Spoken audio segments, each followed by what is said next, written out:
What is going on, everybody? Happy Thursday to you. Welcome to the Dads, not always on wrestling, across the Jeff Meacham Network and the Costain Studios, as well as all the socials. I am, of course, Jeff Meacham. He is the Renegade of wrestling, even though it's not a wrestling show this week, JJ Williams.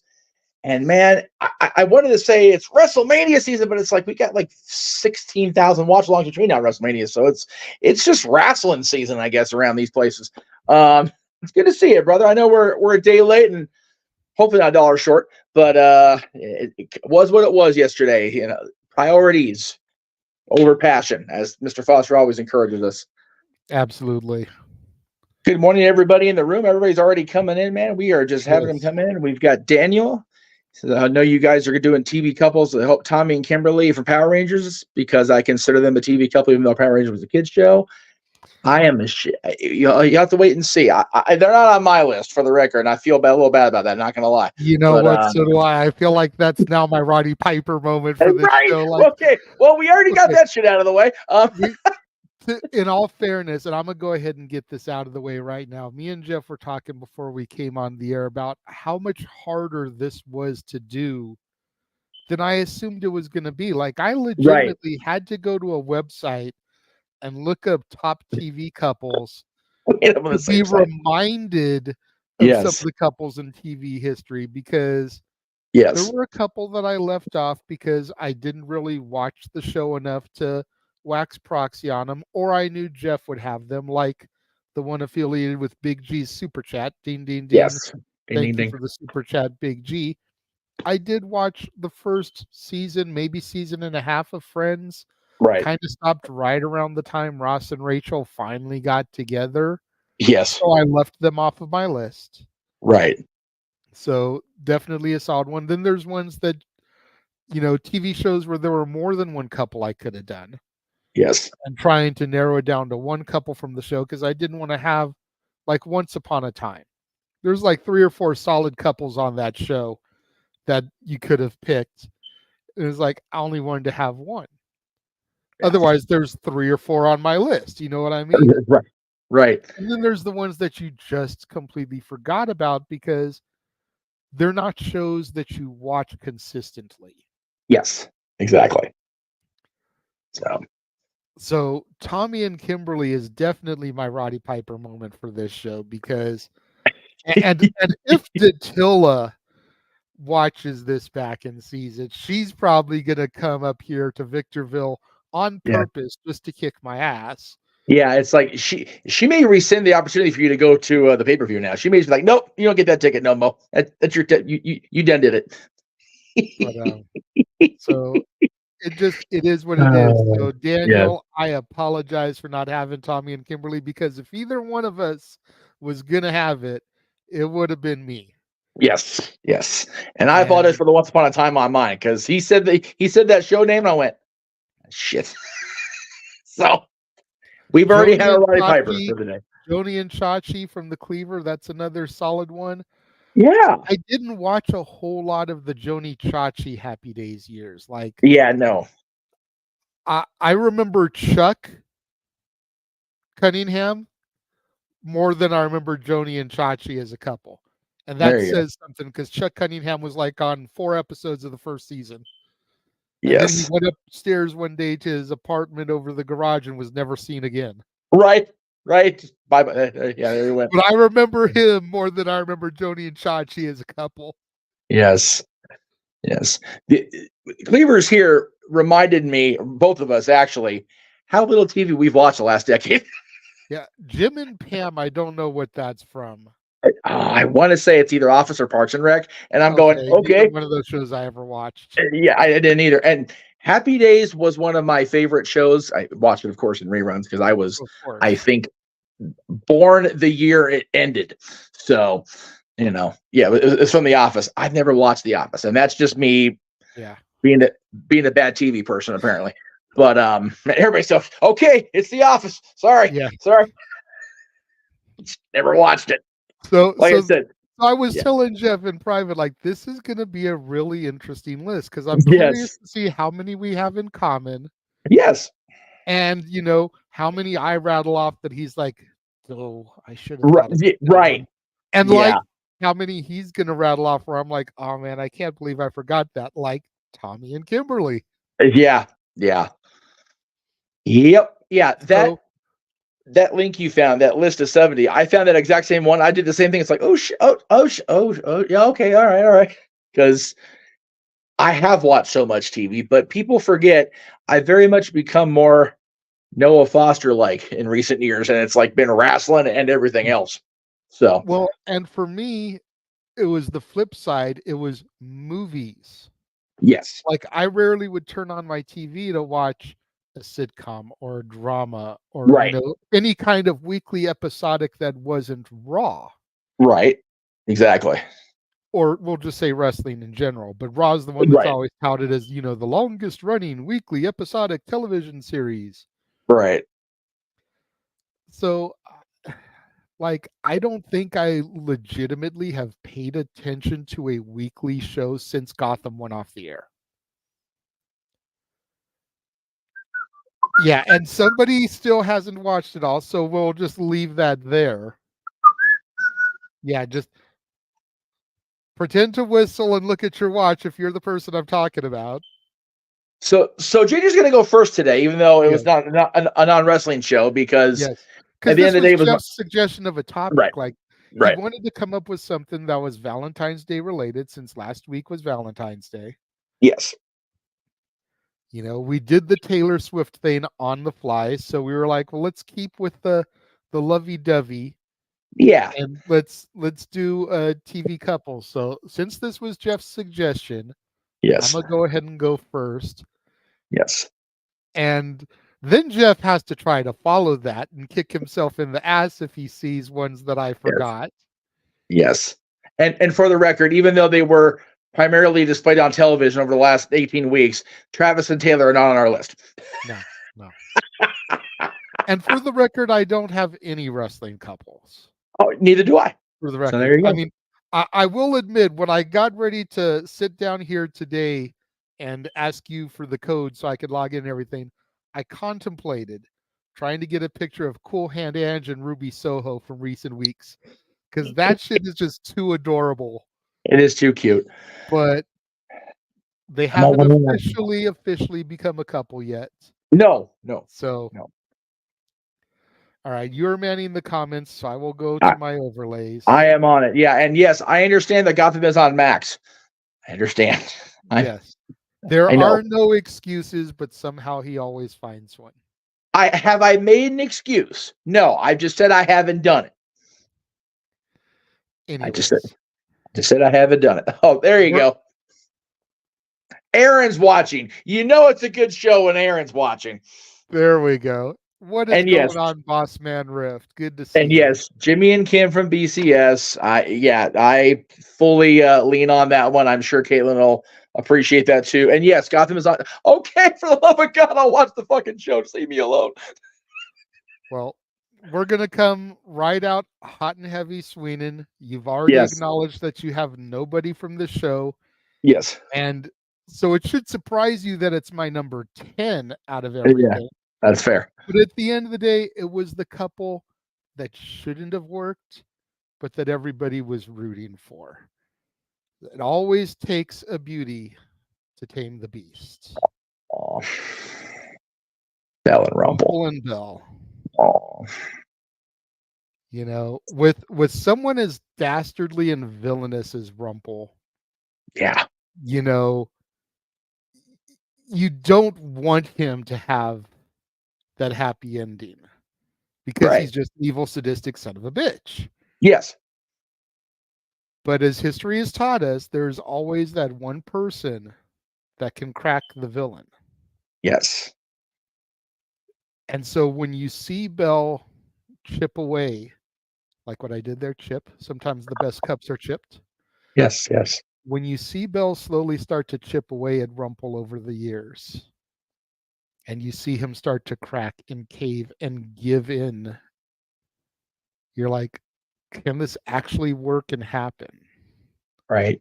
And of course, we know the story of Beauty and the Beast. We know it works out in the end. Disney taught us that. Yes, a few times. But the Beast was never someone as sadistic as Rumpel either. No.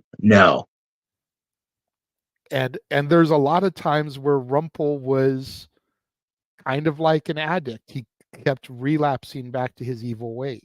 Yes, couldn't help himself. Very much so like an addict. So that's the only reason why it's as low, is because it shouldn't have worked, but somehow it did. Yeah, and for me, the fact that they fleshed out so much of Rumpel's backstory of why he had become what he had become makes it more believable for me. He wasn't supposed to be. This is from Once Upon a Time, by the way, for people that didn't catch the description. We were talking about it. When we first meet Mr. Gold, he's just the mysterious, but there's a darkness to him, and it's like you learn that again. Once it's been off the air long enough, or I'm going to spoil the shit out of it, whatever at this point, and you learn that his father was the one that was the evil one, and that his mother was even more evil than we thought. And it's just it works that his and Belle's love story is also a redemption story at the end of the day. And I'm seeing two more on the list that one I considered. So thank you, Colin, for yes, that would be an honorable mention. I forgot this one. I am ashamed because I love me Home Improvement. I also considered the Winslows. Yes. And I also am ashamed for not even thinking about Home Improvement. This is going to be one of those lists where the chat room is going to give us multiple Roddy Piper moments. Yes. I'm literally watching Home Improvement on Disney Plus right now on a binge, and I forgot about it. That's for goddamn ridiculous, Meacham. Anyway, next on JJ's list. Next on my list is the only animated couple that's going to make an appearance. All right. Oh, yes. Homer and Marge. Definitely consider them as well. Again, you look at what a bumbling buffoon Homer is. Yes. And Marge is just the epitome of stand by your man. Right. There's so many times that she could have up and left him for being such a complete idiot. Not because he ever mistreated her or abused her or anything like that, because he never was that kind of guy to her. He's not that kind of guy to her. He's not. But he's just such an idiot and so forgetful and sometimes very selfish. Yes. That there's so many times that she could have left him, and she just continues to stick with Homer. She loves her little homie. Man. Yep. Had to get some love there for Marge and Homer. Absolutely. Homer, I think Marge, and again, this is me.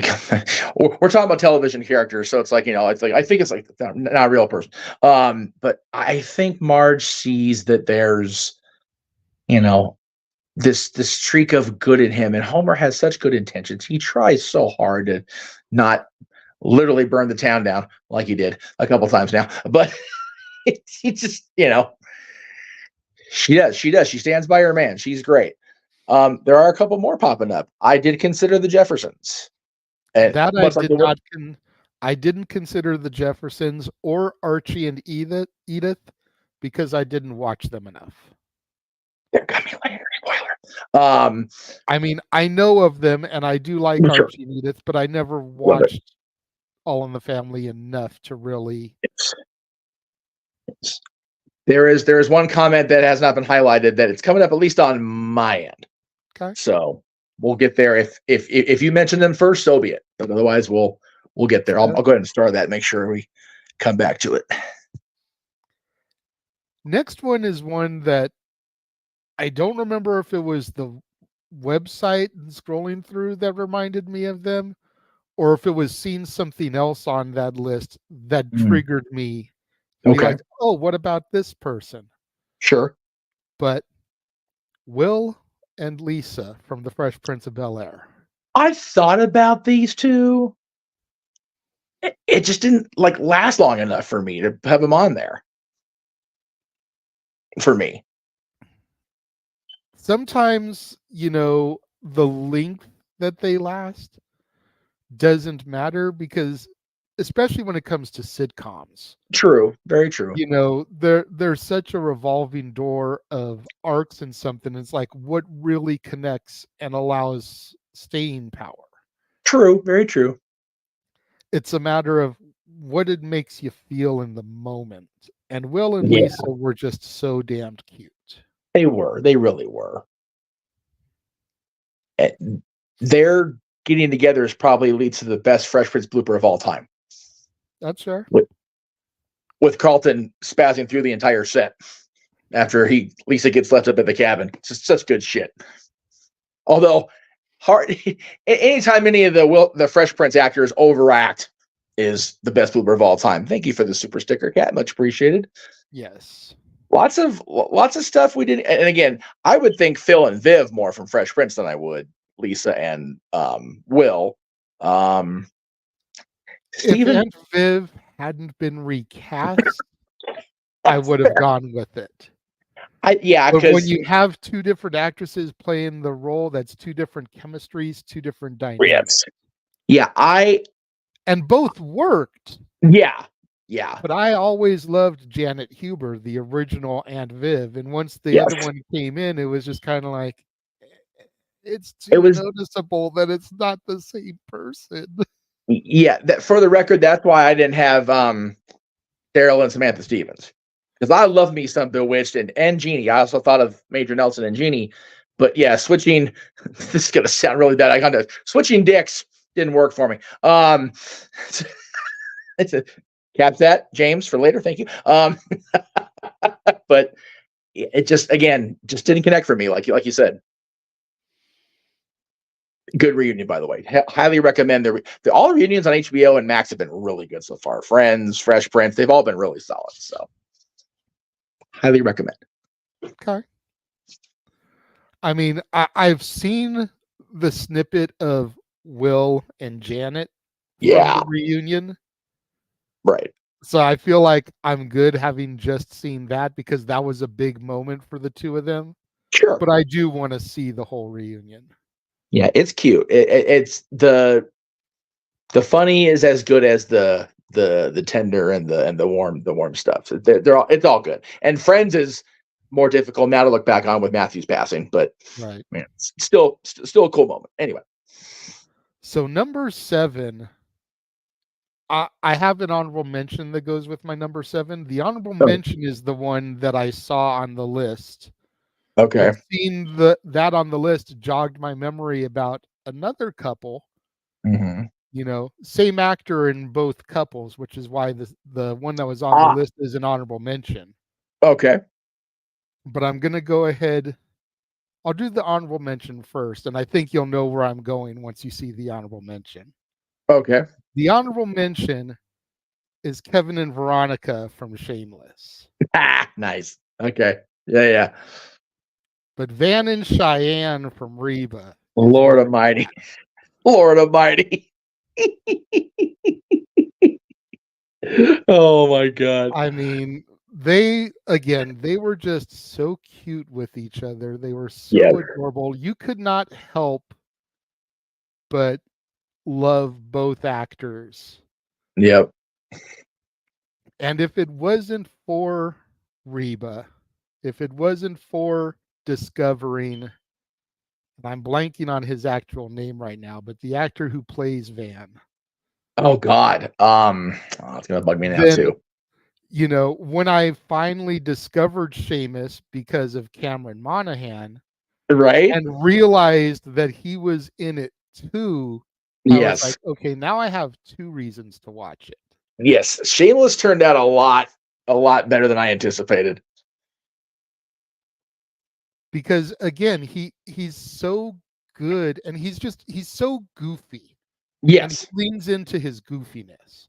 Yes, he has no problem being the butt of the joke to make people laugh. Thank you, Stephen Howie. Thank you.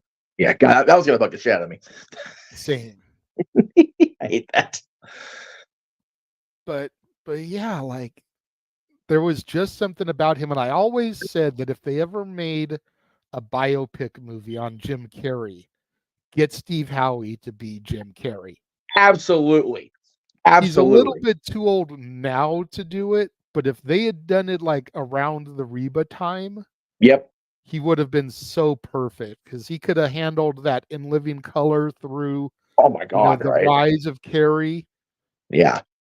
Just looking at his face, and then you think about his mannerisms and the way he played the goofy, like he could have Yes. pulled that off. Yeah. And you think about the physical comedy that he did as Van and just the sheer ability of Jim Carrey to literally stretch his damn face.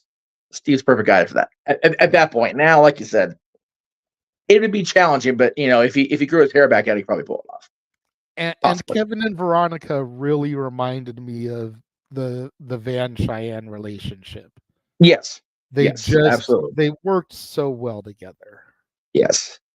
And it was, like I said, it was good to have something other than Cameron Monaghan to make me want to tune in to Shameless. Yeah, it's hard when you have a actor from another show and it's like, "Hey, I want to, but this seems like a big commitment." But then somebody else just catches your eye. It's like, you know what? All right, I all mean, right. it was a great cast. The first couple Yes. seasons, you figure you had William H. Macy, awesome. Yeah. You had Yes. Joan Cusack the first couple seasons, awesome. Awesome. Emmy Rossum as pretty much the female lead of the series, True. awesome. Yep. But I didn't really know who she was at the time. I didn't know any of these people were in it going in. I only knew Cameron Monaghan because I had discovered him on Gotham. I Yes. had looked up, other performances of his, and there was a YouTube video of the top 10 Cameron Monaghan scenes. Right. 9 of the 10 were from Shameless. Right. Number 1 was his introduction on Gotham from the first season. Sure. Sure. So I'm like, okay, this Shameless stuff looks like it's pretty good. Let me give it a try. Yep. And then watched like 10 seasons of it. Never finished the show. Right. Need to go back and actually rewatch and finish the show, but I watched like the entire first 10 seasons just off of Cameron Monaghan. Yeah. And then Van and Steve Howie and William H. Macy and everybody else. But Yeah. It's one of those, you follow somebody to a different show and all of a sudden the whole ensemble just like blows you away. And now Jeremy Allen White, who was in the Von Erich movie Iron Claw, he was in that also. Yep. He's making big moves. I still need to see that Iron Claw movie. Like I know it's way dramatized, but I'm hearing it's so fucking good. So gotta go see it. All right. Number 6 is a couple that everybody loves. Okay, good. The Bradys. Oh, yes. Another one I forgot. How do you forget the Bradys? I know. Bro, do your homework, bro. I know. How do you forget the Bradys? Still speaking to myself right now. Carol Brady, like, oh my God. I know. Oh, terrible. Oh, I mean, so good together, and like, especially going back now and knowing what you know about Robert Reed and his personal life files, you would not have known that watching them act. They looked like they were really like in love with each other, like they were all the way through. Had that custom, that charisma. Yep. The only time now where you can kind of really sense it is the Brady Christmas. Yeah. For me, watching that, you can kind of get the vibe there that, but any other Brady thing other than that, like, you would not have been able to tell he was gay. The charisma and the chemistry that they had together. And people forget during the Christmas movie and then the Brady something, as they call it, Robert was sick. He was getting sick. I don't think it was so much the fact that he was, losing his acting touch. It's just that he couldn't compensate for just how sick he had gotten. And pushing through, because we're human and we're stubborn and Brady's and we want to push through shit. You look back now, it's like, man, no, get the help. Like the Brady's will be there. Like, just, and back then they didn't have a cure for that stuff back then. They don't have a cure for it now. But yeah, so many people in my world called, no, not that my world, different my world. Thank you. So many people in my circle of people called my family the Brady Bunch because we looked from the outside looking in, we looked idealistic. Everything was happy, and you'd step out and freaking music would break out and the sun would come out in our house. And it's like you go inside, it's like, yeah, not so much. It's like the freaking parody of itself. But Was it a to the outside, sunshine it was day? all good. What's that? Was it a sunshine day? It was a sunshine day if you were on the outside looking in. So yeah, Here's the story of a guy named Meacham. Yeah. Who forgot a very important couple here. Anyway, Yeah. I am shame again. It's all right. I'm sure that there will be at least one on your list that I'm going to go dough for too. So it's all good. Yes. Number five is another one that I have the couple in the honorable mention for. Okay. Because again, I didn't want to have multiples from shows. So right. I have an honorable mention and then my main couple from a show. So you didn't want to have a couple from the same show, but you did it anyway. Just had honorable mention. So honorable mention. It's not on the list. Oh, okay. Got it. That's where the line is drawn. It didn't officially make the list. Oh, okay. It's an honorable mention. So we're gonna mention them anyway. Yeah. Yes, we are. Okay. You got a problem with that? No, not at all. Nope. Good. Because when everybody thinks about this show, yes, they think about the honorable mention. Oh, okay. Dylan and Brenda. Right.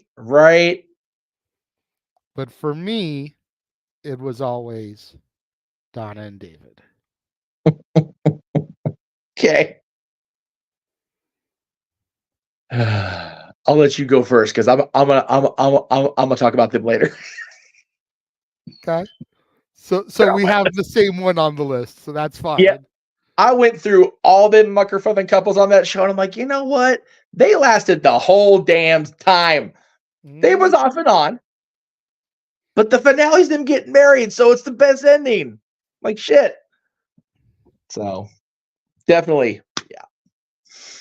But good call. But yeah, I mean, when I look back at myself in high school, I was very much David Silver. Oh yeah, right. I've said it a few times on the show. I always felt the connection to that character. Right. When the show started, he was a freshman, I was a freshman. The rest of the cast were sophomores. He did the extra work to be able to graduate with his friends, did the summer school classes because he wanted to stay with Donna and graduate with Donna and graduate with Brandon, Brendan, Dylan. Yep. But when the show started, he was a freshman just like me. Right. He became a DJ at the school just like I did in college. There were so many parallels between me and David. It was just very easy to connect with him. Yeah. And then you look at Donna and it's like, next to Andrea, she's probably the most underrated female on the entire roster there. I would agree with that. Because it always was about Brenda and Kelly. Yeah. And I'm like, maybe and no. Yeah. Right out the jump, there was the rumors going around that Kelly was a hoe. Right. And it's like, I'm good on that. Yeah. And Brenda was too bitchy. Yes. Don't get me wrong. Brenda and Dylan were always cute together, if not a little bit toxic.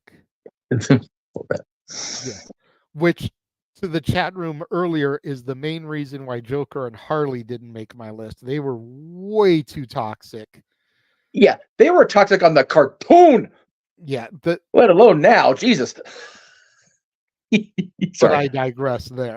There it is. Donna and David were like relationship goals. Right? That was what everybody that I knew aspired to have. Yeah. The good-looking girl, not necessarily fashion model hot. No. Girl next door hot. Yes. That was a little bit dorky. That could just chill. But looked good enough that if you got her gussied up to go out on the town, jaws would drop. Yep.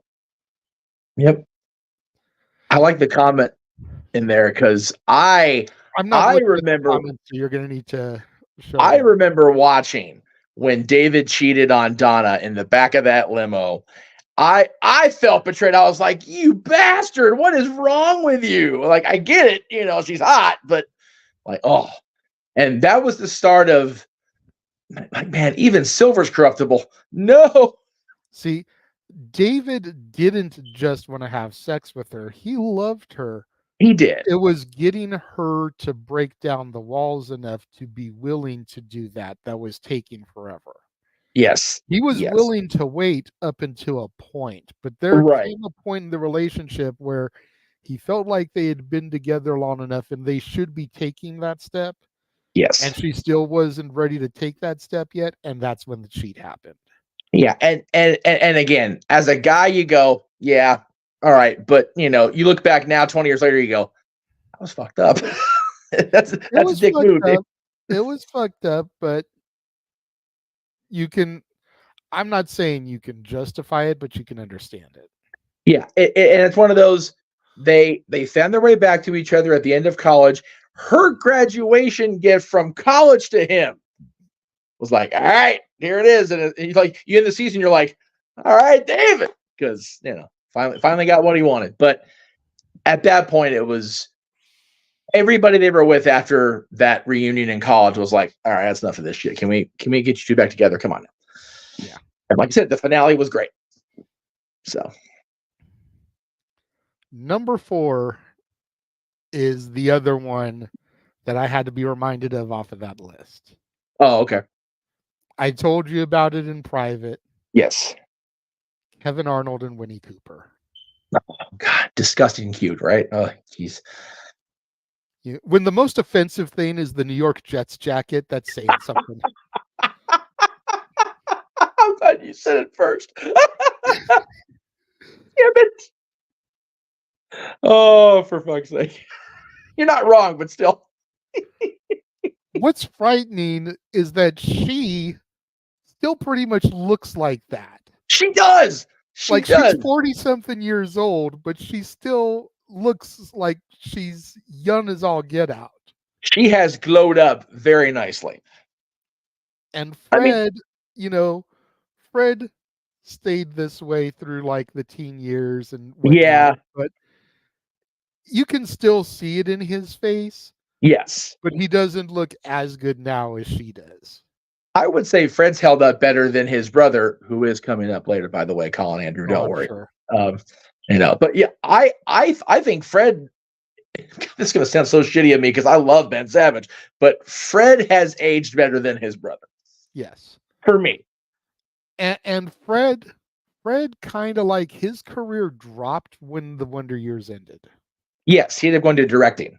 Yeah. So I know he went behind the camera, and with the exception of like the cameo in Goldmember and a few other bit parts. Yeah. Then he's pretty much stayed behind the camera, but like the majority of his career was child actor. Right. You think about Vice Versa, The Princess Bride, The Wizard, Little Monsters. Yep. This. And then you've almost got to like Paul Roma him, and it's like ... Goldmember. Yeah. And then because there really isn't anything until that. Well, and if there is, you've got to rack your brain to think about it. Well, he actually did make a very unfortunate character-wise cameo on Boy Meets World. I don't know if you knew that, but yeah, he showed up as a. It surprised me because that was Little Brother's show, but I didn't watch it enough to see it. So yeah, he showed up on Boy Meets World when they were in college as a predatory teacher. Ooh, okay, right, and Ben ends up knocking Fred on his ass outside the student union. So it was like, oh shit, like this is layered. People realize how layered this shit is. Yeah, thank you, Professor Dickweed. Exactly. Oh, and he's one of those guys that just defended it all throughout this episode. It's like, man, like, no, you're supposed to be our little Kevin Arnold. Why you do this? No, don't do this. No. Probably tried to do it to get rid of the stigma. Probably thinking it would open it up more roles, and it didn't. Yeah, because he did that cameo. It was early on in college, like first or second year. So it was before Goldmember. But then, yeah, that as the and Goldmember, that's priceless. But yeah, Kevin and Winnie, they're not going to be on my list because I didn't watch Wonder Years, for the record. But it he was does have the very, other Savage brother coming. So again, stay tuned for that. yes, exactly. And yeah, you rarely saw Fide flip out. He lost his goddamn mind on this one. It's like, no, you're messing with my Corey Topanga. I will kick your ass. Anyway, I love that show too much for my own good. That's okay. Anyway. Number 3 definitely had a couple of different couples you could have picked. I'm not honorable mentioning the other couple like I did for number 5. Okay. I'm just sticking straight with Zach and Kelly. This should be no surprise to anybody that knows me, follows me. But you got to get Zach Morris and Kelly Kapowski on there. Absolutely. Absolutely. And much like most of these couples, on and off for so much of the show. But the show did officially end, at least the original cast years, with the wedding in Las Vegas. Yes. Yes. So, yes. Happy ending. Yes. According to the reboot, they're still married. Yeah. So, hell, they've stayed together. Yeah. Second, what being like the governor of California or some shit, or the president, or whatever it was. I didn't watch the series. I didn't.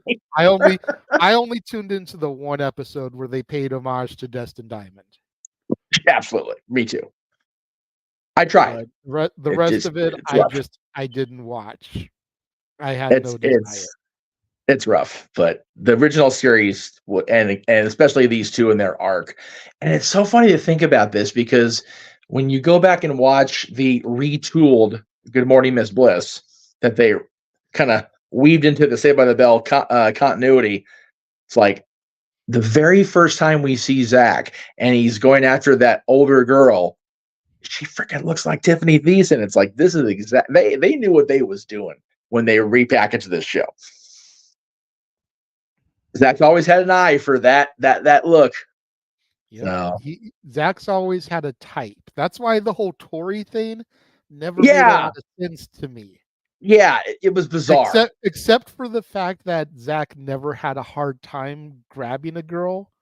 So she was like the one that he actually had to pursue a little bit. Right. Even Stacey Carosi caved really easy for him. Like, yeah, there was like the first 1 or 2 episodes where she was kind of standoffish, but right. I like the 3rd episode, he was already in them panties, so to speak. So it was not difficult for Zach to get Stacey Carosi. They even talked about it like as the plot of the episode. She's like, I don't usually do this, and it's like, yeah, you do, Stacey. It's Zach Morris. Knock that shit off. No, stop. Yeah, it's Zach Morris. We all know it's going to happen. But yeah, Zach and Kelly will definitely be brought up later. So, as they should be, damn it. Yes. I have a feeling number 2 will be brought up later. And again, there's another very prominent couple from this series that I could have picked. Okay. But I decided to go with the one whose wedding brought me to tears. Yes. Jesse and Becky.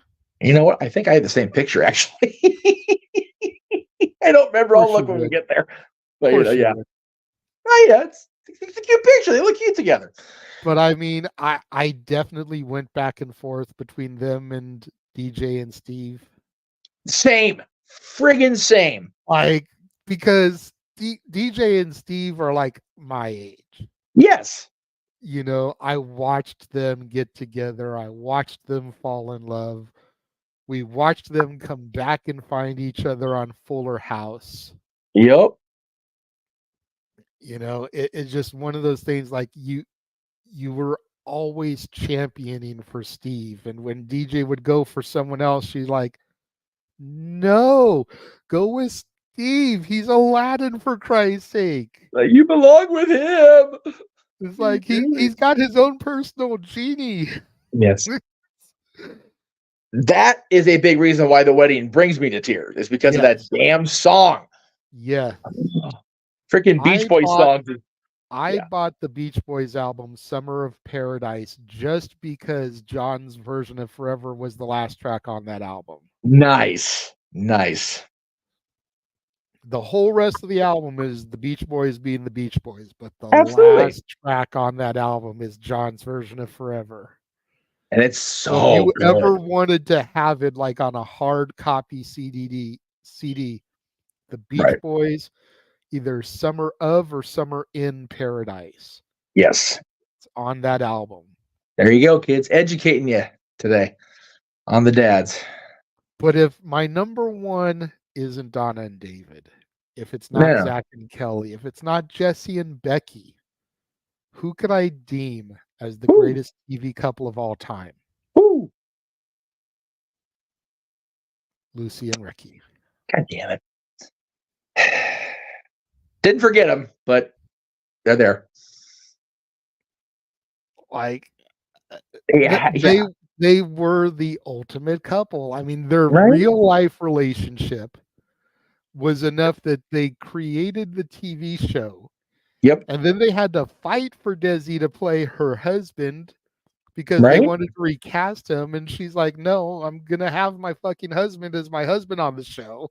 Yeah. And you could tell the chemistry. It was undeniable. Yes. Granted, they had their issues after the show ended. But, and when I Love Lucy was firing on all cylinders, there was no stopping it. There was no stopping them. Yeah, they're arguably the first real television couple. I'm not sure when the Honeymooners was on, but I think Ozzy and Harriet were first. That's fair. And that was somebody else I seriously contemplated, but again, I didn't watch Ozzy and Harriet enough. Yes. And yes, Emmanuel, Lucy and Desi were toxic off screen for a lot of it, especially toward the end. But the Ricardos never wavered, ever. Lucy would drive Ricky batshit crazy 99% of the episode. But he still loved that crazy redhead of his. But you never doubted that he loved her and vice versa. Mm-hmm. Fred and Ethel, even afterwards, once they got divorced in real life, you would hear them talk in interviews, and there was still that little bit of love towards each other. Yes. And that made everything, to know that even though they had their issues, they went their separate ways, they found other loves. I don't remember if they had other kids with those other loves. That's irrelevant. But to know that there was still that part of them that held on to that love. Yeah, I will never forget. And, I'm going to talk more about these two later a lot, but I'll just say this real quick before we go to break and advertise what's coming up soon. I will never forget when Lucy got her Kennedy Center honors, and Robert, the guy that hosts Unsolved Mysteries, I forget his last name now, mentioned that he had a thing from Desi. This is right after Desi passed.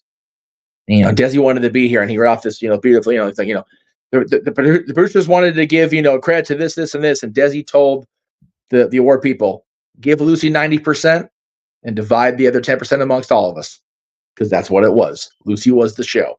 And for the record, I Love Lucy was never just a show title. Misty now saying it. Because it was just so beautiful. And Lucy, she was getting toward the end herself. But it was one of the most beautiful moments of television I've ever seen. It was just so poignant and so real. They always did love each other to the end. Mm-hmm. It was beautiful. Oh, fuck. So there we go. That is my list. Very nice. All right, let me get over here where we need to be. There we go. So what we're going to do now is let everybody at home know what is coming up starting tomorrow. Yes. Because these are the watch-alongs. There's a couple missing. We'll advertise them after this. But they've only recently been added to the schedule. So right. So that's why. Again, we can't keep up. we don't mind not keeping up. Give us all the shows, promotions, please. All the content. All the content, as Noah will say. But here, beginning tomorrow, is what's coming up. Watch along wise across the multiverse of media.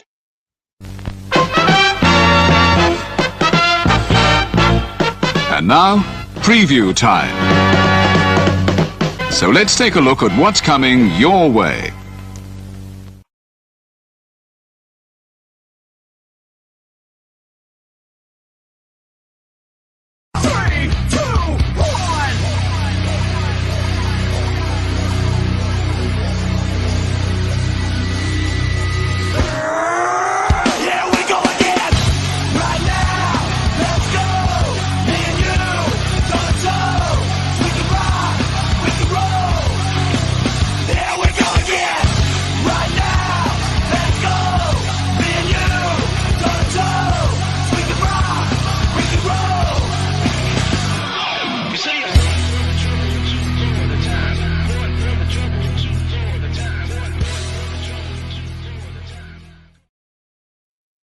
And in addition to those, next Saturday, the day after my birthday, you can check out our coverage of NWA Hot Times, baby, if you will. That's at 7 Central, which makes it 8 Eastern. We'll probably be on the air at 7 Eastern with our countdown, if we're being honest.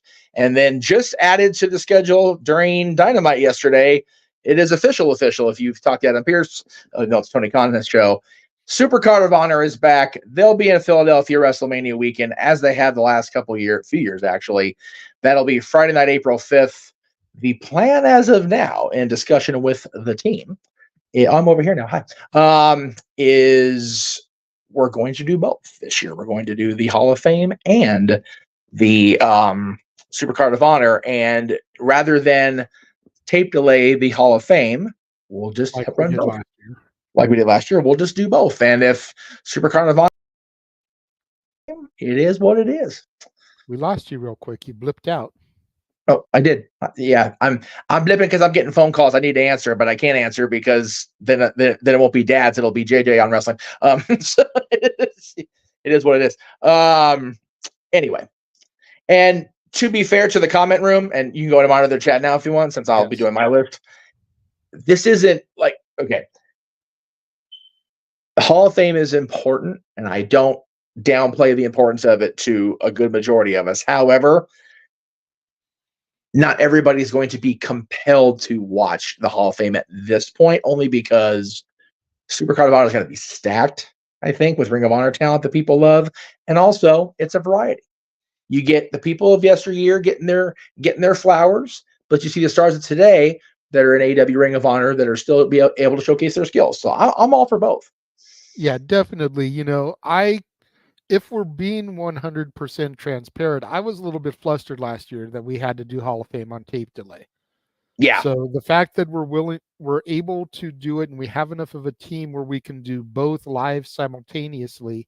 Yes. And there's only probably going to be a half hour to an hour of overlap. Maybe. Yeah. Being honest. Yeah. Like I like that. And at the end of the day, Tony Khan is running Supercard of Honor against SmackDown. Right. Not against the Hall of Fame. Yes. Where it's, what the heck are you thinking, TK, is why would you run Collision against Night 1 of WrestleMania? Yeah, that's stupid. That's very stupid. Yes. But I believe it's a taped Collision. I think it's being taped on Wednesday that week with Dynamite. So It's not like it's going to be people live in an arena instead of WrestleMania. Right. But it just seems silly to run it opposite. Yeah. If you're running it live, you're double done because you're not going to have people. Because people are going to be home watching Mania. But at least taping it ahead of time, you'll at least have a hopefully decent crowd for TV purposes. All right. So for my list, I'm going to be honest because and again, we haven't watched a lot of television the last couple of decades. That's been made clear. I have a hard time ranking. So since you ended where you and then hang on a minute now. I planned to do this anyway, but since you ended with who you ended with, I'm going to go ahead and do the same thing and work chronologically backwards as far as when these couples first became a thing. Okay. So this is how recent I've watched television and had a couple grab me. The newest couple is from 1997. And they are from the Buffyverse, Angel and Buffy. Gee, what a surprise. Well, but it's funny though. I actually debated between these two and then her and Spike, because her and Spike, as intense as it was and as absolutely wrong as it was, I like that they went that direction. So, but I am forever a Buffy Angel person. I'm also forever a David Boreanaz mark, because he's a hockey fan and he's a Kings fan. So, love me some David Boreanaz anyway. Actually talked about him a lot last night with seeing Luke and Stacia last night. So, because I told him we were doing this show today, and I mentioned that I was going to have Buffy and Angel on the list, and Luke gave me the same side eye you just gave me, for the record. If you're being real, he's really, it's like, well, I can't list you guys. You guys are a real couple, you assholes. But they are cute together still, even now. Luke with white hair is weird, for the record. I officially saw it. It's odd. But yeah, Buffy and Angel, again, it's one of those, it shouldn't have worked. She's a slayer, he's a vampire. It on paper, it's like, no. Oh, but he has a soul, so it's okay. Oh, wait, he lost his soul because they did the nasty. Yeah, that's not going to work. I also had the benefit going back years later and reading into season 8 in the comics and really getting the entirety of the Buffy story, and it still works so well, at least for me as a fan. So I definitely wanted to have Buffy and Angel on my list. The next one, going backwards in time, didn't really get together till like season 2, a little bit into season 2, but you knew it was going to happen the minute you saw these two on camera together. And yes, I picked this picture for a reason, because of where they are in the background. Of course. Cory and Topanga from Boy and Girl Meets World. Again, I was 10 when Boy Meets World premiered. Cory's I think they're in 6th grade the first season. So they're our age. They're my age. So it just worked. And to this day, when I get to the points of the series where they break up, or, Cory goes to that damn ski lodge and meets that damn employee and, has the night where they talk all night and he kisses her. It's like, no, Cory, you did that. And then when Sean is the voice of reason, you have issues. Just saying. It's like, no, not it's not good when Hunter is the voice of reason. You lied to the no, you lied. You fucking lied, Cory. But even in his moments of Homer Simpson-ish, he never stopped loving Topanga, ever.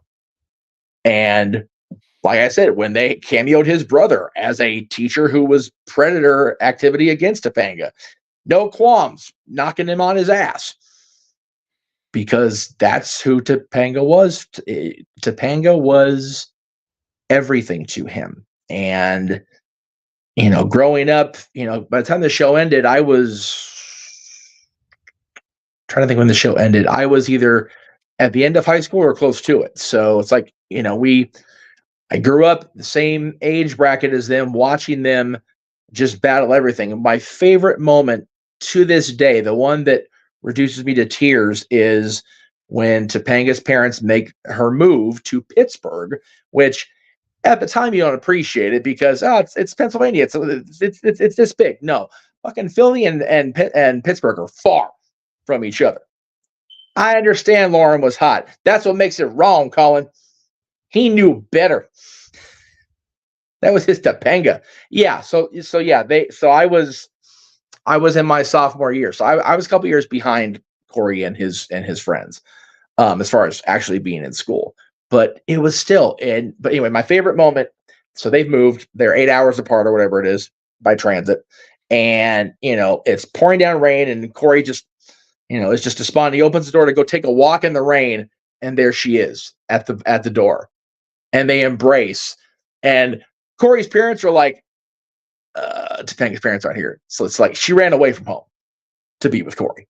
And it's so beautiful. Anyway, I love it. I love these two.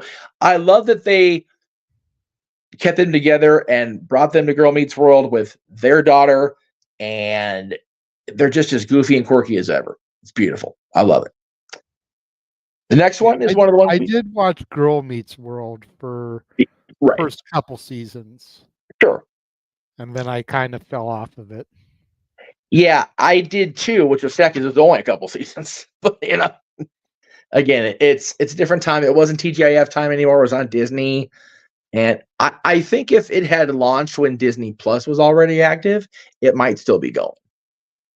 But ratings are what they are. Yeah.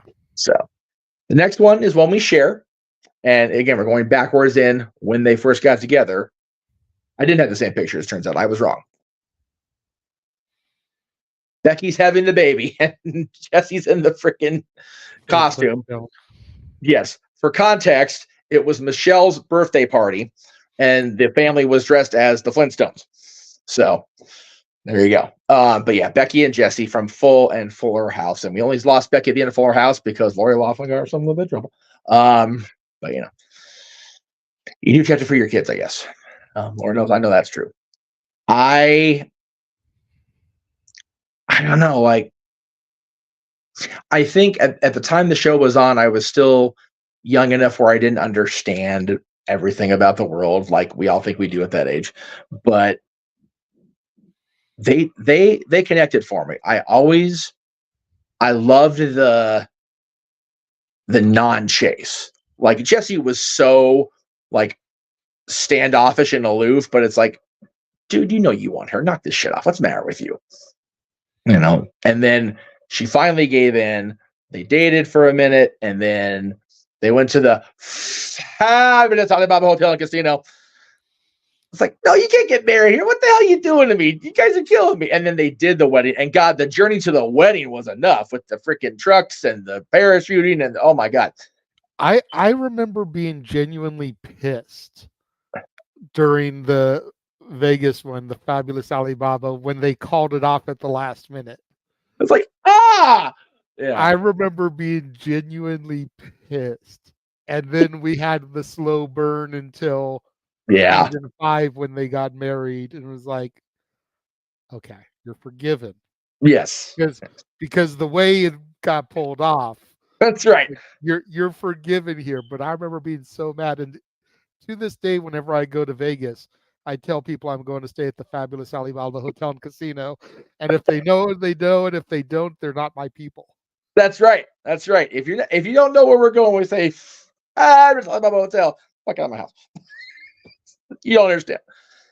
Next one, another one you had going chronologically backwards. But I just love this damn picture. It's so funny, ironically, because they're husband and wife paired up in the context of the school project. Of course, they get married. It's a beautiful thing. But yeah, Zach and Kelly, they are our generation's couple. At the end of the day, like everybody, especially nowadays more so, the whole Zach Morris is trash movement is a thing. But you know what? Even if he is a big giant turd, or a, as I figured out what the theme was, Jersey draped turdsicle, trending worldwide. If you know, you know, folks. If not, look up my Facebook memories. He still loved Kelly. Was it a selfish love? Was it a do whatever it takes to get everybody else out of the way love? Absolutely. But he fought so hard for it, and then he got it, and then it was taken away, not just from him, but from all of us, damn it. When these damn guys named Jeff messed up the Hakuna Matata and shit. Damn Jeffs. Just bad Jeff. No, Jeff, that's a bad Jeff. But no, Kelly, that's a bad Kelly. And then we find out he's cheating on her at this stupid club. It's like, no wonder the world hates us so much, Jeffs. We're just a bunch of assholes ruining everything. And then, it doesn't help when you're also a soulless ginger. Yeah, right. Yeah, I'm just battling uphill. Thanks, Mom and Dad. Appreciate that. Between the genetics and the name, I'm just fucked, I guess. Anyway, we end high school with that odd season that was like partially Tory, partially not. But at prom, they danced together. in those awful Western outfits with that ridiculous theme. But you get that little glimmer of hope. And then they go to college, and she's not there until the end of the episode, anyway. The first episode. And you talk about a slow burn and another freaking fly in the ointment that was Professor Lasky, that bastard. But then we get the big wedding, and of course everything's okay, and we see them now, and they're caricatures of themselves, for being honest. But they're a fictional California couple. So with Gilbert Gottfried playing essentially a pimp. Yeah.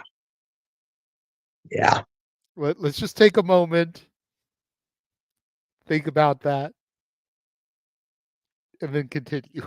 Yeah, don't know where you go from that one, but yeah, it's Vegas, baby.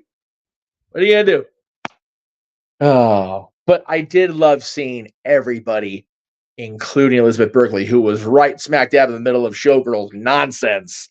For real, Came back for. I still think she was in the middle of legitimately filming that movie. The way she ran in at the last minute, looking like Nomi. She straight runs in. The hair is curled like Nomi. She's disheveled. She's putting shit on. I'm like, did we just come off stage? What happened here? It was Governor of California. That's what it was. Okay. Either way, the reboot, the spinoff, the sequel, whatever, it is what it is, ladies and gentlemen. At the end of the day, I mean, I guess if Arnold Schwarzenegger could become the governor, then Zach Morris definitely has a shot. It's one of those. I don't think they could take Saved by the Bell the way they took Fresh Prince into the dramatic Bel Air series, because it doesn't work. But it over-parodied itself for me. It was just too much. I watched the whole first season. I did, and I had regrets. But the Screech tribute was very sweet. So, but yeah, it is what it is. That it was too little, too late. Yeah. Yep. Instead of extending the olive branch and getting him on an episode of the show, yeah, they had to pay homage, tribute to him in retrospect. Yep. The next one is not one that you had nor mentioned. I think because the female of this couple is such a polarizing figure that it's hard to mention them without going, Dan and Roseanne. The Connors from the Roseanne universe, and now, of course, the show is called The Connors because Roseanne doing Roseanne things. But we weren't quite as dysfunctional as the Connors got. But while everybody called my family the Brady Bunch, it's like, yeah, no, we're the Connors. We are the Connors. And you've met my family. A lot of people in the room have met my family. We are the Connors, just not on the verge of divorce, wrecking the house, having fights, having heart attacks, all the things. But the basic dynamic, my mom's nowhere near as smart-assed or mean-spirited as Roseanne Connor, by any means. My mother's a saint compared to Roseanne Connor and Roseanne Arnold, for sure. But I relate to them so much more now watching this show back. Even the first season of the relaunch, before it became the Connors, like I identify with them so much more than I did as a kid. We were allowed to watch Roseanne as a kid because it was so over the top. But I look back now, and so much of that show is so relatable, to the point where that one point where they hit the season, and we find out at the end of the series that Roseanne's been writing this whole series as her life story and changing the details that made it work for her, and learning that, Dan really did die from the heart attack, spoiler alert, but then they retconned it again when they brought the show back. I don't think they jumped the shark. I think they jumped the entire ocean with the sharks in it at that point. It's like, okay. But the couple themselves, they're the working couple. They're the blue collar couple that just barely squeaks by. And I think we identify with them the way the wrestling fans identified with Steve Austin battling Mr. McMahon. Like, that's our guy. Like with Dusty battling the Horseman. He's our guy. He is us. The Connors were us. I did not have the same picture. I was wrong of the next couple. Again, you can talk about Brenda and Dylan all you want. Brenda and David would have been hot. Good God. So there's an image for you, kids. Take that one home for you. Silver and then Brenda. There you go. You know, I actually weighed Kelly and Dylan a little bit for a while. I really did. And only because I liked them together more than I liked Brenda and Dylan. Because I was not a Brenda person. See, I wasn't really a Brenda person either, but I always felt like Kelly was better with Brandon. Yeah, that's fair. That's fair. For me, it was always Kelly and Brandon, Donna and David, and Dylan and Brenda. Yeah. And Steve with rotating girl of the week until Claire came around. Yeah, I always liked Steve and Claire. Like I didn't mind Janet, but it's like she wasn't part of the original core, even like the couple seasons in core. Like she came out of nowhere. But to be fair, she teamed Steve, which is what Steve hated. I did contemplate Brandon and Emily Valentine. You know what? You want to talk about some toxicity? Yeah. And when you realize that Emily Valentine damn near got killed by Chucky, you can understand why she got so crazy. I was gonna say, having met Christina a couple of times, it's like, I'm surprised your sanity's still intact, sweetheart. You play some crazy ass traumatized bitches. But God love her, she pushes through. And then she looks at you and says, "Who says I'm acting?" It's accurate. I do wonder about Christina every now and again. I'm not gonna lie. But anyway. But yeah, Donna and David is on the list for both of us because they're the only couple that made it through to the end of the damn show. For me, anyway. I didn't watch till the end of the show. I know, right? For me, they were just the most wholesome out of all of them. They were the ones that you could seriously get behind, that you wanted to see ride it out. Right? You know, all the others really had their levels of toxicity to them, whether it was major levels like Brenda and Dylan, or even minor levels. It's just like, but Donna and David, man, when they got together, they were so white meat baby face. Like you just wanted it to work. Yep. You know, it was boy and girl next door. You wanted that to be in Beverly Hills, ritzy, glamorous California. It was a sliver of any town USA. You wanted it to work. And you think about both sides of the equation. David's parents divorced going in. His mom was legitimately, I think it was schizophrenia was what it was. Dad's a womanizer. Good old Mel.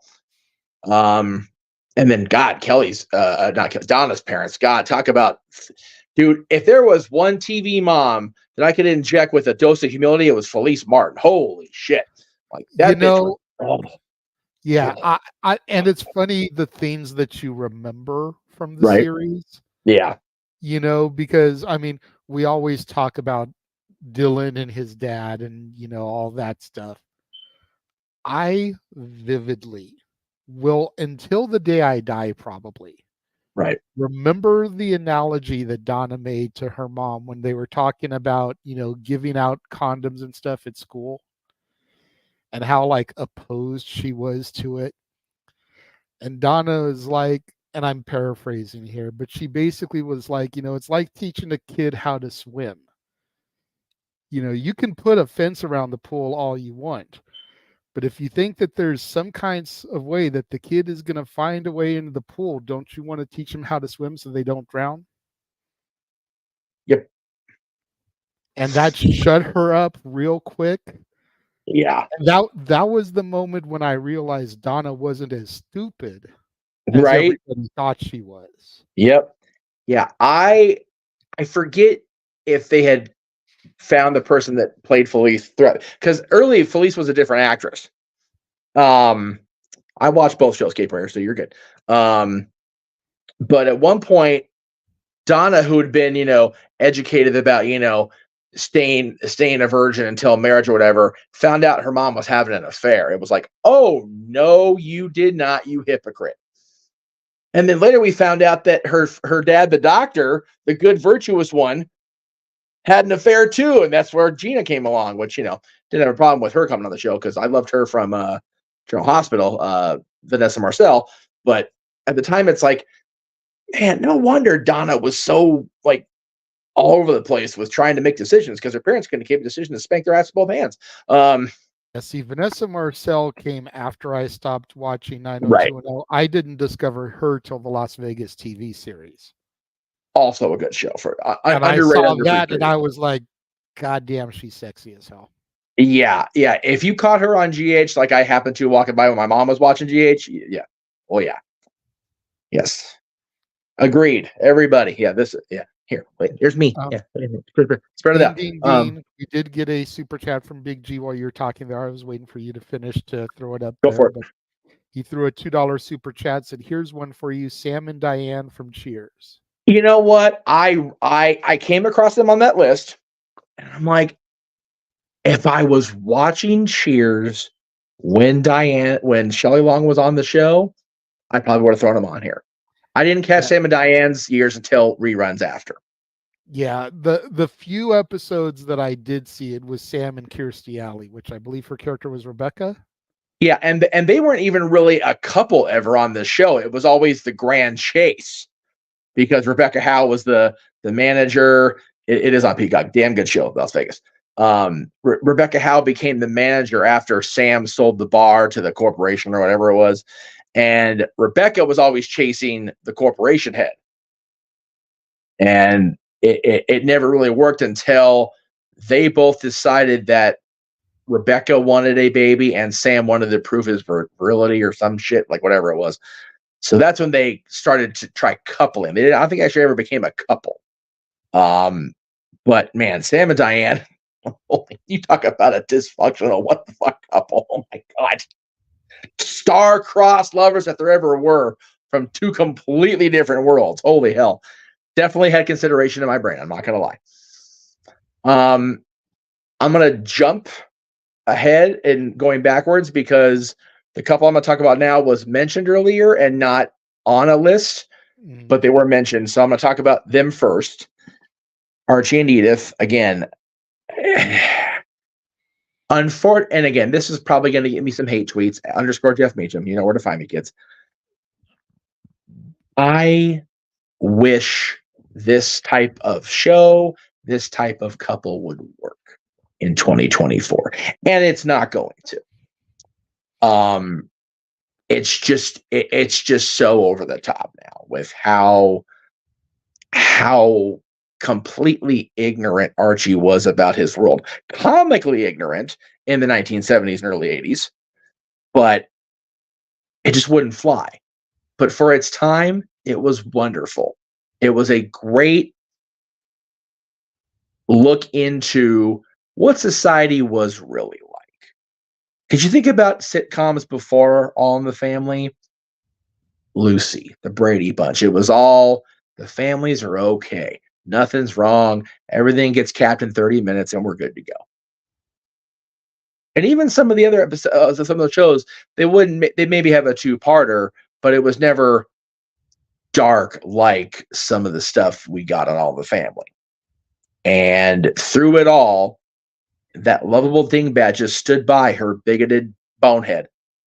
And one of the most poignant moments in television for me is when they spun our All in the Family to Archie Bunker's place after the original show, it kind of like ended or whatever. And Gene Stapleton had left the show and they made a decision to kill Edith off camera. And Archie walks into the bedroom and it's just so despondent. It's like, you weren't supposed to go first. You did wrong. It's not fair. And he's still, even then, like, just frustrated with the dingbat. And then he finally cracks and grabs her shoe and just balls. I think about that moment so much more in the 11 years since my grandparents have been gone. Because we're gonna get really cut deep here. Sorry. Her leaving first definitely hastened my grandpa's end. And I think if you look, it's not the same thing, but if you look at the show, Archie Bunker's Place without the dynamic of Archie and Edith, it was on its final roll. Yeah. It really was. So since I already said what number one was for me, because it is the same as it was for you, I will talk about a couple that you would never have on your list because you don't watch this show. But for me, they've been on, they've been off, they've been on, they've been off. One has died, one has come, they've come back, they've gone through everything. Victor and Nikki from The Young and the Restless. And I know people look at me sideways when I talk about the soap opera, but it's my grandmother's fault. Send the letters that way. Watch that show to this day because of her. I was actually talking to a friend of mine yesterday who also watches the show. I still walk by Jeannie Cooper's star, the Walk of Fame, every time I go out to Hollywood Highland and, say hello to the Grand Dame, Catherine Chancellor. But you talk about, and what made me mad about the list you and I both happened upon at the same time, Luke and Laura from General Hospital's on that list, but not Victor and Nikki. Like, what in the hell kind of biased bullshit is that? I get Luke and Laura was a great moment and a huge ratings thing in television history, but man, Victor and Nikki have endured, and even now the storytelling on that show with them is poignant and relatable and just powerful. And it's a soap opera couple. They're going to go through some shit, but they've been through some shit in the 45 years, because actually Melanie Thomas Scott actually celebrated her 45th anniversary of the show this week. So 1979-80 was when Eric Braeden first debuted in Young and the Restless, and it's been a roller coaster akin to the Highway 138 ever since. And if you know, you know. If you don't, we'll just say Six Flags and let you guys be at that. Because if you think about the 138, you might get nauseous. For real. It's one of those. My mom used to watch one time and it was on. Of course, the only show on ABC now is GH, which is still a goddamn good show. But I think the time I was a kid in early teens, I think the soap opera landscape was very much akin to the golden age of wrestling in the 80s. Just at its best. And, you think about what's left. Oh, something made you chuckle. So, of course, number one, like we talked about. If I'm being honest here, I did very slightly, contemplate putting either Sammy and Lucas or Sammy and EJ. Oh, my God. I love you for that. Yes. Yeah. And, of course, I owe that all to my ex for having to watch it with her. Oh, yeah. But oh, yeah. I would be lying to myself if I didn't say that it didn't enter my mind just a little bit. Yeah, definitely weird not seeing Alice in a Day of Days this year. I'm not gonna lie, it was awesome last year. I didn't want my manhood card revoked, but once you threw some soap opera shit up there, I felt like, okay, I can at least honorably mention it here now in retrospect. But yeah, I mean, God, you think about all the couples on Days. Geez, we'll be here for another hour. Holy shit! Right. I've still got the freaking Brady's Pub apron from that one year we went. Nice. And I love Bo and Hope, but again, I don't watch Days near enough to Central Focus like I do YNR. So, anyway, talked about it earlier. There is no greater television couple than Lucy and Ricky. I mean, there's just not. They are absolutely the greatest of all time. They are the blueprint. And it's so difficult, not difficult. It's, I guess, almost cliche to look back at them now through a lens like we have now. It's like, Jesus Christ, no wonder Ricky drank. Look at the deal with. No wonder they smoked. Look at the deal with. But again, that's not how it was in the 50s. They just, hell, the cigarettes were the sponsor of the show. Crying out loud. They did commercials during the show. But yeah, I love Lucy. The dynamic? It's timeless. You can put on I Love Lucy right now, and it's probably on somewhere in the world right now anyway. So you probably can turn it on for real. Legit. And it just works. It does. All these years later. You know, it's not like All in the Family where you have to, okay, how much can we grind this through the calculator for make sure it's okay to air? It's like 90210 where, you know, even in the 90s it was like, ooh, I don't know if we should do this. Like you do it now, you gotta put it through a filter. I Love Lucy is pure black coffee. That's all it is. You pour it and you drink it, and it still works. 70 something, almost 70 years later. Yep. Emmanuel made a great point when we went to commercial after I talked about Lucy. Okay. He said Lucy needed Ricky for her spinoffs. Yeah. They're okay, but they're missing the dynamic of Ricky telling her no or being able to teach her a lesson in retrospect. I agree with that. They had Viv for a couple of the shows, and a couple episodes of one of the shows, and it's like, but the dynamic with Lucy and Desi just never really got matched any other show she did. Even their kids were on the show with her, and it just wasn't the same. And I think they both knew that, which is why they didn't do it. I think they wanted to keep I Love Lucy special. And I think, and you gotta remember, they were as nice as they were to each other near the end. Stefano Marlena? I don't remember that happening. God, man, God, Marlena must have been on some weird psychedelics at that point. Jesus. John and Marlena I can get with. Anyway, we're going off into the weeds as usual. But yeah, people forget that, yes, they talked about each other great at the end, Lucy and Desi, but they were, the fact that they got through that last taping was unbelievable when you think about the history. Like they kissed each other on stage goodbye. They walked out. I think Lucy filed for divorce the next day because it was just over. So I really think that's why we didn't see Desi on the other shows that Lucy did. And I think if they tried it may not have been any better as far as their relationship. I think they got along so well together because they stopped working together. Maybe. And again, we can thank Lucy for Star Trek. She made sure that show stayed on the air just enough to get that third season. And get the number of episodes you needed to get into syndication. And here we are, 60-something years later. You figure this year is the 60th year anniversary of the pilot of Star Trek. And that's all because Lucy. So that's why I love Lucy. One of many reasons. But yeah, Lucy and Ricky for me. Both of us. Yeah. Best TV couple ever. There you go. Joint separate lists, and we still coming together on number one. You love to see it. Absolutely. You know, I will say I was a little bit surprised you didn't have Ross and Rachel being a Friends guy. I meant to. 1, 2, 3, 4, 5, 6, 7, 8, 9. Oh, they were on my list. I just forgot to put the graphic in there. So there's a botch on my part. Botch. But yeah, Ross and Rachel's on my list. I just forgot to add the graphic for whatever reason. But yeah, they're there. And I you know, they shouldn't be. They're toxic. They're crazy. They're both a couple of crazy people.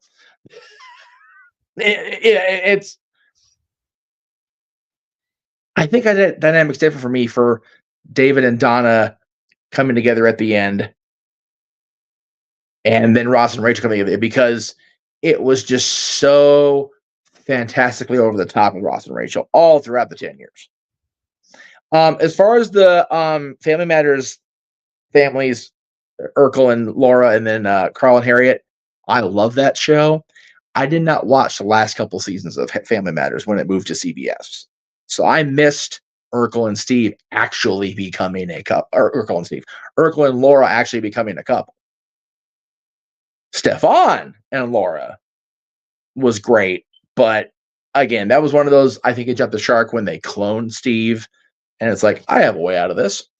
And Stefan was a permanent person. I was like, okay. because then you lost hope that it would actually be Steve and Laura at the end until it happened. So for me, that was when I lost the moment with those two. Carl and Harriet, I think, is one of those just great TV couples. But again, toward the end, Joe Marie left and they brought in somebody else. It was like, no. It was different for me. But definitely honorable mentions because I do love that show, period. Just didn't make top 10. Yeah, I stopped watching Family Matters after a while. Yeah. And kind of had given up on hope for Steve and Laura. Yeah. Kind of hard not to. It made it challenging on us. That's why I didn't put that there. Carl and Harriet, they were cute, but not enough to like really resonate a spot on my list. Yeah. They did have such good chemistry that they've done a couple of TV movies together where they play couples and stuff. Like they've come back together. Yeah. I remember, I haven't actually watched it yet, but I remember a couple years ago, Vudu had like a 99-cent sale on like Hallmark Lifetime Christmas movies. Okay. And there was a movie called The Flight Before Christmas, and both of them are in it together. Oh, nice. Okay. I went ahead, I snatched that one up for $1 just because I was like, okay, Carl and Harriet are together in a Hallmark Christmas movie. Let's do the thing. I'm down. Yes. I still haven't watched it yet, but still, like, as long as Reg isn't playing a cop at Christmas, I think we're in good shape. You know.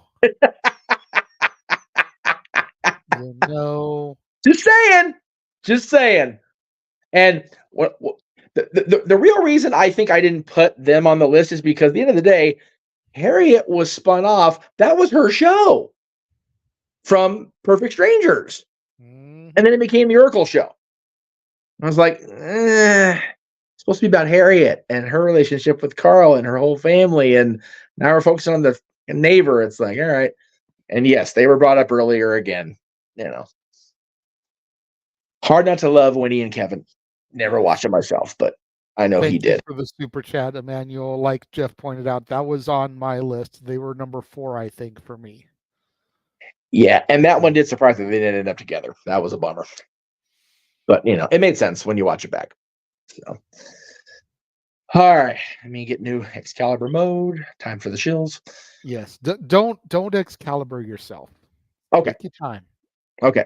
So before it's not even 11:30 yet. Oh shit, it's not. Good call. Theoretically, we could do this for another 30 minutes going on about the shills. So that's fair. Breathe. Take your time. Yes. We can elaborate a little bit about some of these. True.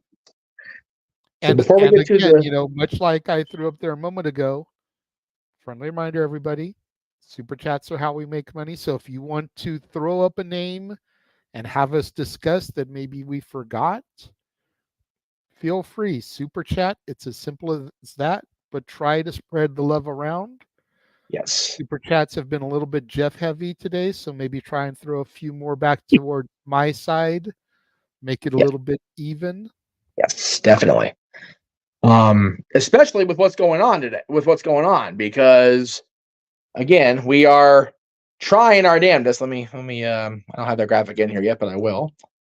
We are trying here at the Multiverse of Media our damnedest to get our buddy JJ to join myself and Miss Attila in Las Vegas. Where the hell is the graphic? I know I made it. There it is. I find it is okay. We are doing our damnedest to get the Renegade to join us up in Las Vegas for TNA's Rebellion pay-per-view, as well as the Impact tapings the next day. We just need help from you guys at home. So send your money, send your donations to JJ on PayPal. The link is at the bottom there at Renegade JJ Williams, one word from PayPal. The reason, and again, we talked about this a little bit. I haven't been on live very much this week, so that's my bad. But really, I hadn't noticed. My kid needs my help. You being nice. I'm messing with you. Yeah, I know you messing with me. You know, flights are a thing, especially where he lives out in the boonies. You got to get done. When Ontario's closest airport, you got to fly where you got to fly from. Driving into LA is a bitch. The hotel is the long famous Circus, which is, right there. It's convenient. It's, it's the most inexpensive of the expenses, if that makes any sense. And we know it's comfortable and we know it's reliable, unlike some of these other dodgy ass places. And then it's the cheapest hotel on the strip. Yes. And the rest of the money is honestly just, for people that don't go to Vegas a lot, the construction's always a thing. The transit, while reliable, still has to give way to physics. Sometimes you just can't get around these traffic jams, these construction areas. That's what an Uber is for, and a Lyft is for, and ride shares are for. Yes. So that is why it seems so high. Trust and believe, we got that thing tapered down. So I don't think 500 is a whole lot to ask for to help this brother get to Vegas. Yes. So and it can be increments. We don't expect any one person to drop $500 in my PayPal. Yeah, God, no, that's crazy. But if we can get $10 here, $20 there, someone feeling generous maybe wants to throw a 50 or 100. Yes. That all very much loved and appreciated. Yes. We see a super chat in there and he's shilling, which, that's fine because we can't go to that one, but we definitely want to encourage people to make that happen. Yes. So we'll go ahead. We'll throw to that next then because it is a super chat. Thank you very much, Big G. Yes, sir. Big G and Mr. Reliable Walter Cruz are trying to do a no DQ meetup in Philly for Mania. Yep. Both of them will be there. I'm assuming Friday through Monday. Big G, you can correct me in the chat if I'm incorrect on that. G's going to be part of that fan thing or whatever. So yeah. But I think both of them are going to be there Friday through Monday. So any day that you'd like to try to do the meetup, realistically, they'd probably shoot for Friday or Monday because Saturday, Sunday are WrestleMania days.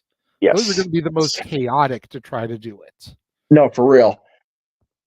And he says correct all 4 days. So hit up Big G or Walter if you've got their graphics. You want to throw them up real quick so people know where they can find them. Have them ready, but I will. Here, give me a second. No worries. Take your time. Or we could just switch to the open mic night thing real quick because that's okay. I need their graphics in here anyway because I need to be able to have them ready. So that's a good way to remind me to do it now. Jeff is loading up the graphics and he will show you how you can get in touch with either Big G or Walter to try to arrange that. Well, here comes Big G's if you want to click on that one while I load the other one. I know Walter's in here somewhere. So there's Big G. You can find him. Probably the best to message would be either Twitter at @NoDQ_BigBallerG or Instagram @NoDQ_BigBallerG1988. He is also on TikTok at BigBallerG1988, but I don't know what messaging is like on TikTok because I don't have a TikTok. Yeah, I also want to get Walter's TikTok. So I want to get Walter's information up there because you guys did a show yesterday. So I definitely want to make sure I plug his YouTube. What the bloody hell is that damn thing? I know I saved it recently. Not for fuck's sake. Go ahead and flip to the other side. Once they make that an official announcement, that is definitely something I will be worrying about. Yes. Well, for Walter, it's at Walter Alex Cruz. On Twitter, yes. Yes. Mania tickets have been on sale. I think they're close to being sold out at Cape Rare. Yeah, they are more than on sale. They've been offering the premium stuff since like summer. After Mania this year. That's fair. That's fair. It's like, okay, Raw after Mania is in the books. Tickets are on sale for WrestleMania 40. Yeah, that's how I've done it now. But yeah, it's gonna be a fun weekend. Again, it is what it is. Everybody's got a plan if they get punched in the face, and life punches in the face sometimes. But we will be more than happy covering WrestleMania here from home and across the multiverse of media. But before we get to WrestleMania, we've got a whole bunch of other stuff coming up just in the next couple weeks. Let me briefly. Next couple of days, let alone Yeah. couple of weeks. Yes. Let me quickly show my friends real quick. The LA Dolls, they'll be in Santa Monica at Harvell's on 4th Street. Tickets are $10. Doors are at 8. Shows at 9:30. There's the QR code for that show. If you want to book the LA Dolls for any event musically, there is the QR code to book them directly. I just got a DM from somebody that works at Y&R talking about doing an interview for her stuff. So, like, literally came through right now. So we will book that, and I'll advertise it when I have it finalized. I'm all right. seeing LA Dolls doing a lot of stuff. Is Ariel like taking a sabbatical from So Paradise Ariel's no longer the primary guitar person. She got a gig working with Debbie Gibson, and yeah, and they're kind of like doing the tour thing. They're leaving Saturday to go down on the 80s cruise that Debbie's part of. So she'll be gone for that. So they have a wonderful new guitarist in place named Candace, who's also kind of like the roadie. I love Candace. She's great. But Ariel's doing the Dolls thing. She's doing her own solo stuff, and she's touring with Debbie. So everybody's kind of all over the place. She's always welcome to come back, but she's no longer on the primary rotation, if that makes any sense. That's what I was trying to figure out, is like if there was maybe any kind of like, lack of a better term, breakup. Oh no. Or if it's just, you know, she's doing so much success in her own projects, she doesn't have time for the other girls. Yeah, it was very much unlike the other ladies that have parted from the Kitties. It was very amicable. Everything is okite. Got it. Now, as far as us, mess your flow up, Excalibur. Continue. No, you're good, brother. No, it's good because a lot more than just you asked me about the Kitties and why they don't see who they saw when I was plugging them before. So, what I will plug and what you will see is tomorrow. It is a TNA kind of night on Friday. Oh, yes. We are starting at 5 p.m. Eastern, 2 Pacific, with Simply Predicting TNA No Surrender. That'll be, of course, with JJ and Noah, and hopefully me this time. But we'll see. No guarantees on me appearing on camera because of my scheduling, but I will be in the director's chair for that, as well as the return to TNA Plus and their premium live event, No Surrender, which is at 7 o'clock Eastern, 4 Pacific, with our coverage. As far as Saturday morning, yes, we love our fans. We are enjoying the card that's being built for Australia, but we are also old. And we are also tired. And we are not getting up at 1 o'clock in the morning to get ourselves gussied up for a 2 o'clock stream. That shit ain't happening. So, based on that, Saturday morning, noon Eastern on the East Coast, obviously, but 9 a.m. Pacific, we will be live with our coverage, slightly delayed, of the final premium live event stop on the road to WrestleMania. It's the Elimination Chamber in Perth, Australia. Yes, 9 a.m. Pacific, noon Eastern. Yes, that will be on Saturday morning. Of course, I'll open mic night Saturday night, as we do, because we'll actually get a chance to nap ski in between, which is always good. Well, probably won't, but you know. Well, I'm gonna. There's the opportunity to. Yes, I definitely will.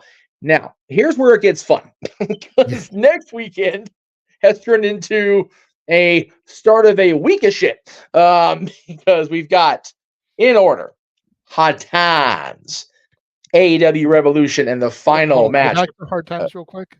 Sure. Keep in mind, Hard Times is still kind of a question mark because we haven't gotten definitive information from Billy Corgan or NWA that this will be streamed on CW. Okay. I keep trying to hype that when I plug it because I don't want people to be mad if it ends up getting canceled. No, that's fair. But this is the first time NWA is trying to do this. Everything I have read, let me try to get that out again. Everything that I have read, whether it is a reputable source or a bullshit source like a Meltzer, has led me to believe that Hard Times will be streamed just like WWE PLEs on the Peacock. Right. That it'll be on the CW app at the time posted, which would Yes. be 8 o'clock Eastern, 5 o'clock Pacific. Correct.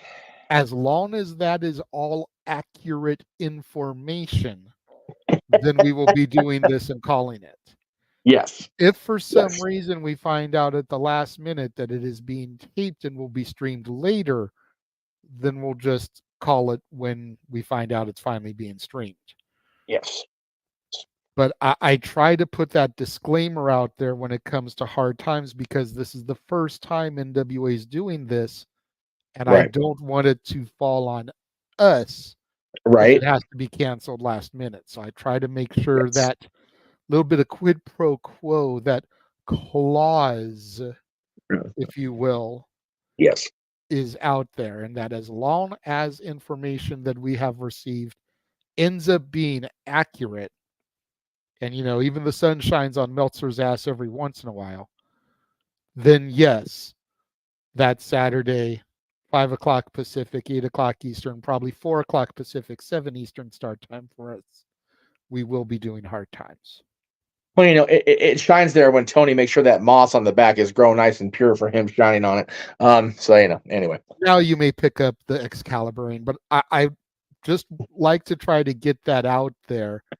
Yes. Each time we mention hard times. So what we know is going to happen the next day will be hard times for all of us fans of the man called Sting.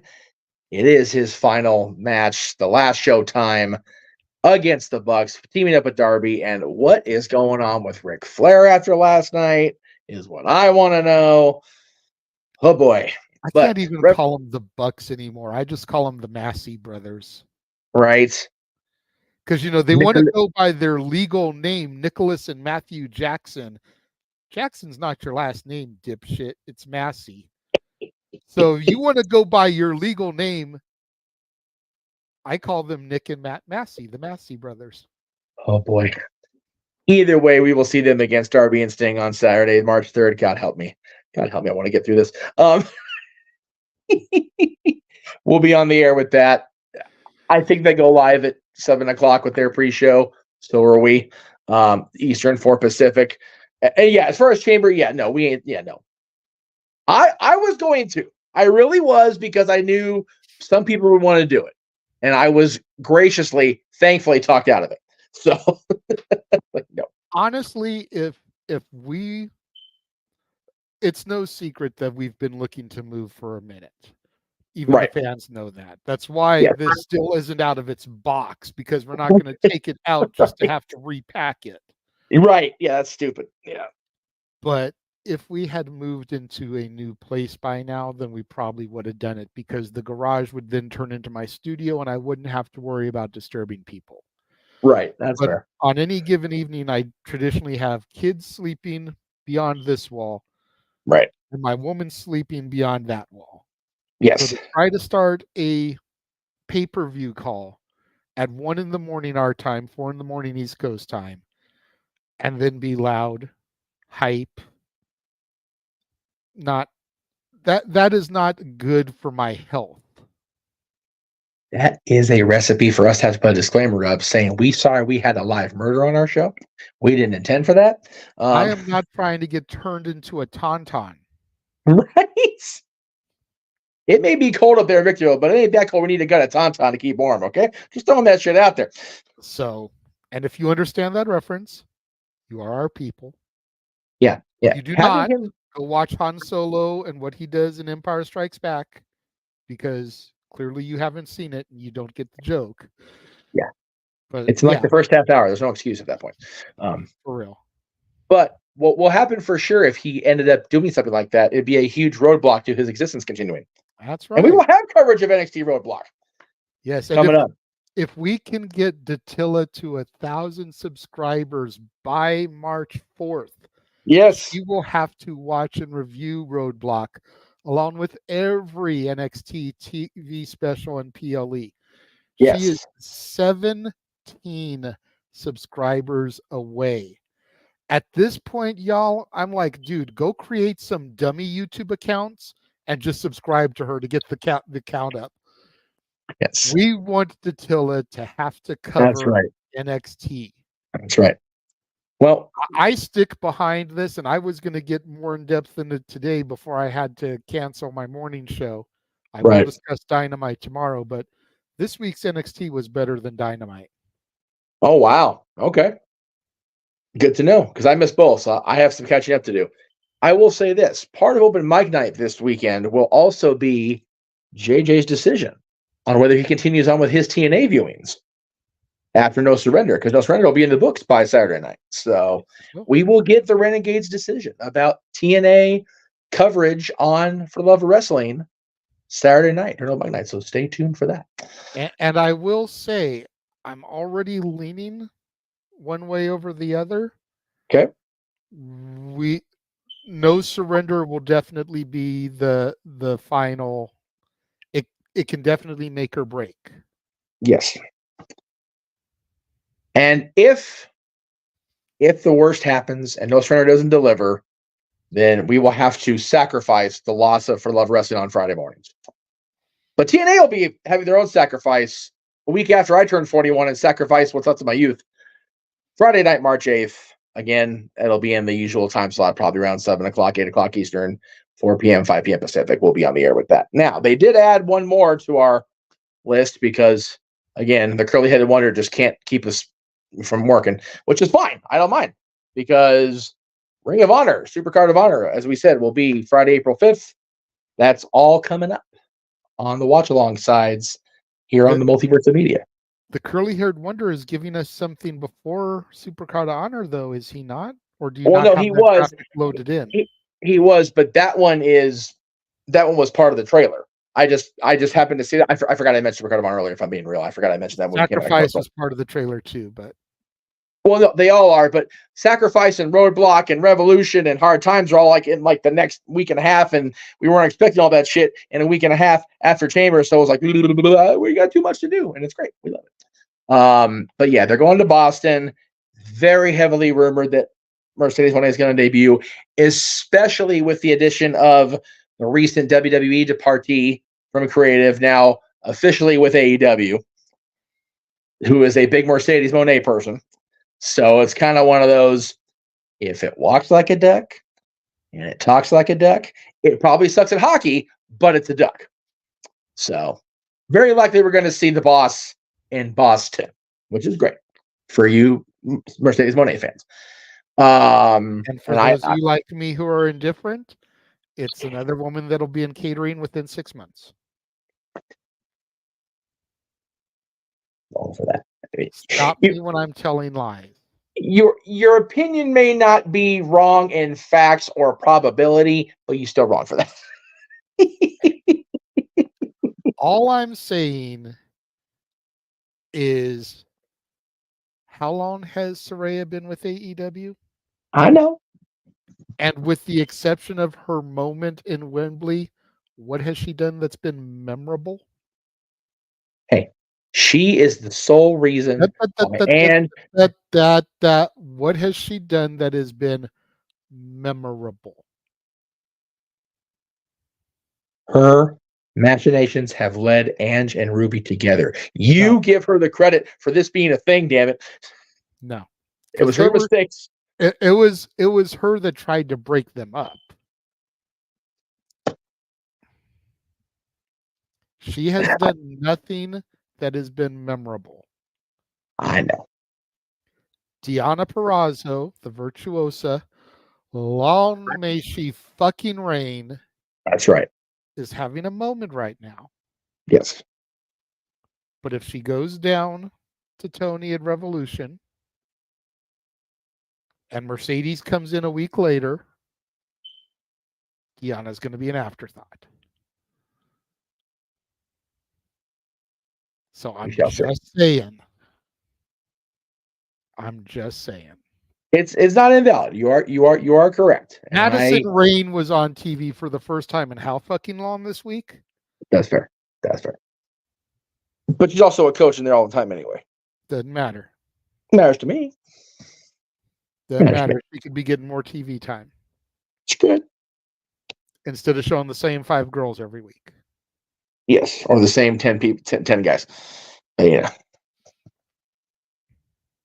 That I do believe will do it for us this morning, almost this afternoon now, on the Dads. Thank you guys for watching. We will be back in March with our what are we doing in March? I forgot what we're doing.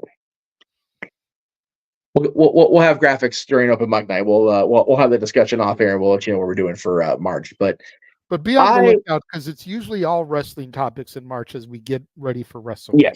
Yes. And just so everybody is aware, I was told last night, the band I saw last night, Jesse Fury and the Sound, their next show is at the Cafe Hotel, but it's on March 30th. And I said, nope, I am booked. We have our open mic night wrestling karaoke that night. So thank you guys. I will clap from here. But we're singing wrestling songs that night to kick off WrestleMania week. Damn it! So damn right. And we're gonna butcher the hell out of those songs, because that's what we do on this damn multiverse of media. By God, we butcher some of the greatest songs of all time. Be they wrestling themes, be they Tay-Tay songs. We are here not to talk about wrestling. We're not here to rank things. We are here to shill shit and ruin songs for all of you in this world. That's what we're here for. Damn right. And really quickly before we sign off, we did forget to show the top 10 that Walter and I did yesterday. Yes. Go to Rage of Wrestling or the Casa D18 Studios and check out the top 10. How did he call it? Top 10 matches or something like that. Yeah, misbooked feuds. And you're not wrong. Top 10 matches where the wrong person won, basically. Yeah, and that is, man, that list was solid, because damn it, if it didn't get you to think. Whew. So be looking out for that. It's out there now on demand. Check it out. He's talking about doing top 10s on the non-Dads weeks. There you go. So there'll be a little alternating there between him and whoever he can get to join him for that week. Yes. Perfect. That is perfect. We thank you for watching at home. We thank you for all the super chats today. That's always appreciated. And again, keep them coming as we get through No Surrender, the Elimination Chamber, and finally get through this weekend and get on that final leg of the road to WrestleMania. But there's a revolution in store between now and then. So be looking out for us across the multiverse. He is the Renegade. I'm the Mage. We'll see you next time. The Jeff Meacham Network's Multiverse of Media. For over 15 years, the recognized symbol of excellence and the standard bearer in coverage of sports and entertainment.